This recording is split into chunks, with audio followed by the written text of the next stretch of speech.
Le Grand Matin Sud Radio, 5h-10h. Patrick Roger, Cécile de Ménibus. 9h44, merci d'être avec nous. Et une bonne nouvelle n'arrive pas jamais seule. D'abord, on est ensemble jusqu'à 10h. Ouais. Et ce matin, on va vous parler du chômage et qui n'est pas une fatalité. Nous sommes ce matin avec Guilhem Dufort de la Jarte. Voilà, c'est pas facile à dire. Bonjour. Bonjour Cécile. C'est comme Cécile de Ménibus, c'est tout aussi facile. Oui, c'est un peu plus court. Ouais. Et vous êtes président du groupe D2L et vous êtes auteur de ce livre qui est plutôt un témoignage sur le chômage. Je disais témoignage parce que finalement, vous raconterez, vous avez eu plusieurs démarrages, vous avez eu des succès mais aussi des échecs, et au travers de ça, finalement, vous vous êtes construit et ça vous permet de transmettre en tout cas cet héritage dans tout ce livre et d'apporter des solutions. Exactement. Ce livre, c'est d'abord effectivement un retour d'expérience de 10 ans dans le secteur des ressources humaines. Oui. Et puis aussi le partage d'une vision sur cette évolution du marché de l'emploi, sur les dispositifs innovants, je pense que nous pouvons développer, mettre en place pour accompagner les personnes dans leur recherche d'emploi. Il y a énormément de choses à faire. Oui, c'est vrai. L'univers des RH est passionnant. Alors vous étiez à 17 ans sportif de haut niveau, et puis suite à un échec, vous vous rendez compte que c'est pas forcément votre choix de carrière. Là, vous c'est remise à niveau, mais vous dites que finalement, sportif de haut niveau, c'est 70% de physique et 30% de mental. Est-ce que le mental est quand même très très important dans la recherche d'emploi ou dans la transformation de sa carrière ? Je pense qu'il l'est, clairement. Alors effectivement, pour moi, le sport a été un petit peu mon école de la vie. Au-delà du mental, je crois que ce qui est important, c'est se trouver, c'est arriver à identifier ses compétences, ses talents. On a tous du talent. Sans se mentir. Hein. Sans se mentir. Ouais. Et le sport, vous ne pouvez pas vous mentir en sport. Hein. Et c'est vrai que donc c'est une belle transposition pour moi. Mais je pense qu'effectivement, c'est beaucoup du mental. Alors, vous l'avez dit, hein, c'est à peu près 10 ans de carrière dans les ressources humaines. Vous avez une approche assez disruptive, justement, du marché de l'emploi, sur le recrutement et sur la formation. Est-ce que ça veut dire qu'aujourd'hui, ce que vous avez mis en place, c'est vous êtes un peu un concurrent de Pôle emploi qui essaye justement de changer les choses? Alors, et qui n'y arrive pas toujours très bien. Un concurrent, non, parce que je pense qu'on est plus un partenaire. Avec Pôle emploi, on a un objectif qui est commun, et on n'est pas les seuls à partager cet objectif, hein, qui est de lutter contre la précarité et amener des gens à l'emploi. Donc on travaille même surtout ensemble. Sur l'intérim, par exemple. Surtout sur l'intérim. Alors nous, on est un acteur de l'intérim. On travaille, on a une part importante de notre activité qui est dans le secteur de l'intérim, mais on le voit aussi dans l'intérim avec un dispositif comme le CDI intérim. Aujourd'hui, les acteurs de l'intérim œuvrent également en faveur de la déprécarisation pour lutter justement contre cette précarité contre laquelle lutte notre ministre du Travail, puisqu'il y a des annonces qui ont été faites en ce sens également. Mais on est un partenaire de Pôle emploi et on le retrouve aujourd'hui au travers d'une collaboration qui a été mise en place sur nos agences. On a mis en place des agences d'emploi multimarques, multisectorielles qui ont vocation à fédérer l'ensemble des acteurs qui interviennent dans le monde des ressources humaines pour travailler ensemble sur un lieu unique, parce qu'on est plus fort à plusieurs que tout seul. Et Pôle emploi, il y a énormément de belles choses chez Pôle emploi. Ça ne marche pas tout le temps, vous l'avez dit, mais ça ne marche pas tout le temps non plus dans les entreprises privées. Et mettre en commun notre savoir-faire et nos outils, c'est un objectif. Donc, alors, vous avez développé ce qu'on appelle un groupement associatif d'employeurs pour justement déprécariser, c'est pas grave, vous avez compris ce que je voulais dire, l'emploi, comment ça fonctionne? Parce que vous parlez souvent de cohésion, vous faites beaucoup de liens avec le sport, et là justement c'est une cohésion d'entreprise pour aider justement les gens qui sont en recherche d'emploi. Alors on s'est rendu compte d'une chose, c'est qu'aujourd'hui les entreprises, elles ont besoin d'être agiles dans la gestion et le pilotage de leur activité. L'humain est une variable d'ajustement de leur activité, bien souvent. Et donc, d'un côté, on a des entreprises qui ont besoin d'être agiles, donc qui vont essayer de garder un maximum de souplesse dans le recours à de la main-d'œuvre externe. Oui. Et de l'autre, on a identifié que sur certains bassins d'activité, eh bien, vous aviez... lesquels, par exemple ? Alors, des bassins d'activité, des bassins géographiques, par exemple. Après, ça peut être des secteurs d'activité. Mais on prend par exemple un secteur d'activité comme la logistique. On prend un bassin comme... il y a des gros bassins de logistique sur la région parisienne, dans le sud de Paris ou à Lyon. Donc, notre idée a été de mutualiser, en fait, le recours à de la main-d'œuvre externe de la part de ces entreprises qui devaient être agiles.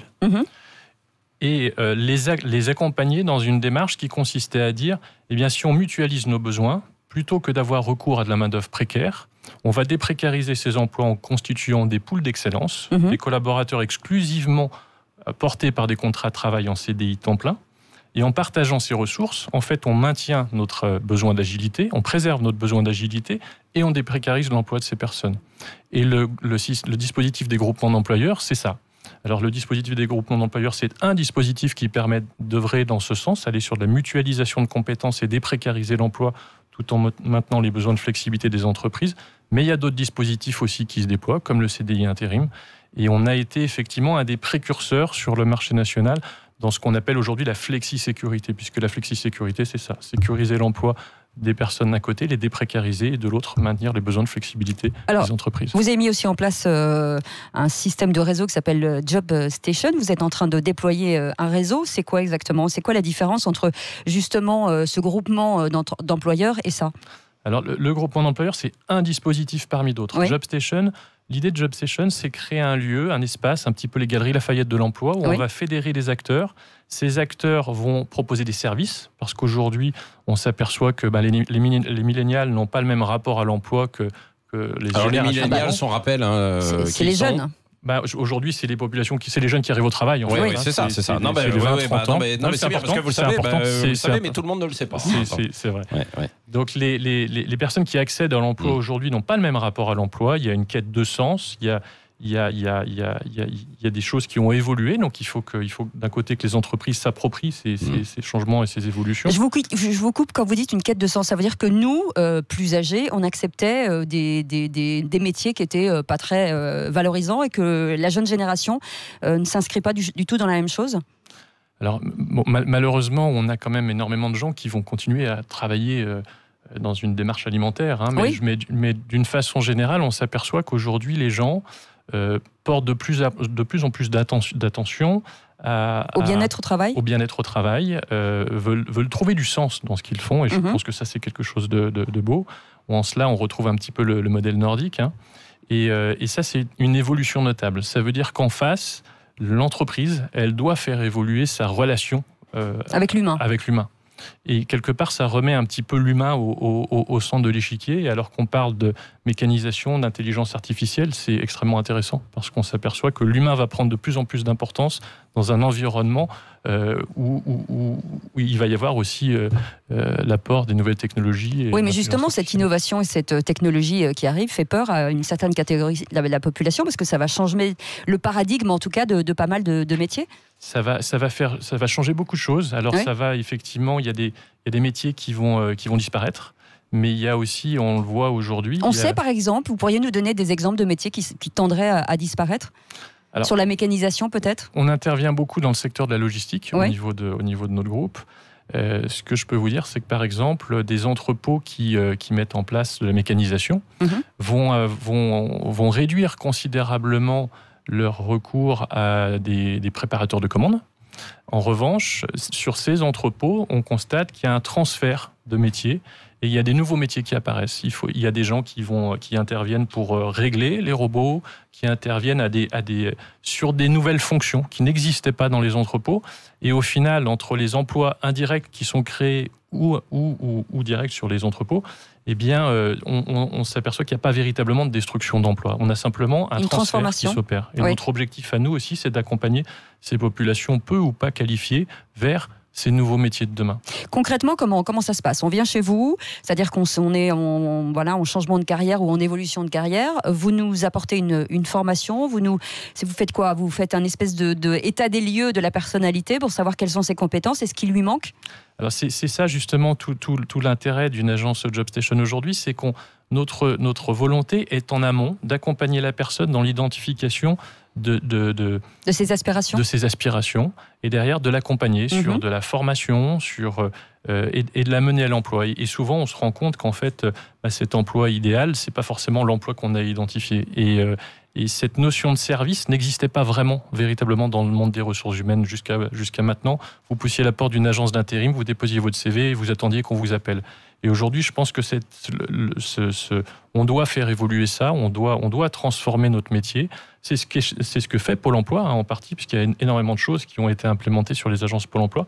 Et aujourd'hui, on s'aperçoit que mutualiser nos compétences respectives pour apporter plus de services aux personnes, ça nous permet d'évoluer et de proposer des nouvelles choses. En tout cas, c'est un joli témoignage. Vous commencez d'ailleurs votre livre avec cette phrase de Winston Churchill qui dit « Le succès, c'est d'aller d'échec en échec sans perdre son enthousiasme ». On vous remercie en tout cas pour ce joli témoignage. C'est pas toujours simple parce que, effectivement, quand on connaît... Le mental, Patrick Roger. Non, mais les échecs, il y a beaucoup de gens qui se découragent, justement. En fait, aujourd'hui, surtout, qui se découragent parce qu'ils subissent en fait des échecs et il faut les aider à rebondir. Exactement. Et je pense que c'est aussi notre rôle à nous, parce que des échecs professionnels, on en rencontre tous. Et si on arrive à accompagner ces personnes pour que ces échecs les rendent plus forts, en tout cas, tout l'objectif. Lisez ce livre et vous verrez qu'il n'y a pas que vous qui vous cassez la figure. Et Guilhem Dufort de la Jarte a aussi subi des échecs, des dépôts de bilan et des remises en question. Il faut le lire. C'est des propositions d'un employeur créatif aux éditions L'Archipel. Le chômage n'est pas une fatalité. Merci d'avoir été avec nous ce matin. Et puis, Patrick... Ce matin, nous étions ensemble depuis...